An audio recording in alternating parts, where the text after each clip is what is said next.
দেখতে পাচ্ছ এই বর্ষার দিনে কিন্তু এটা আকাম করা হচ্ছে।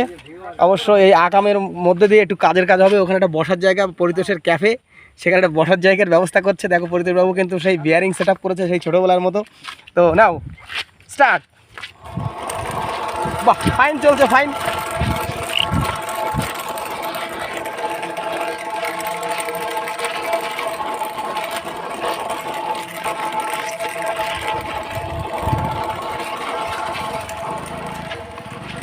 দেখতে পাচ্ছ ক্যাফের এখানে চলে এসছে। তো আমি এদিক দিয়ে যাচ্ছিলাম হেঁটে হেঁটে, তো দেখলাম যে একটা দারুণ একটা সেট আপ এখানে সেট আপ হবে বসার জন্য। তো আপনারা সবাই আসুন, পরিতোষবাবুর ক্যাফেতে এসে এক কাপ চা খেয়ে যান।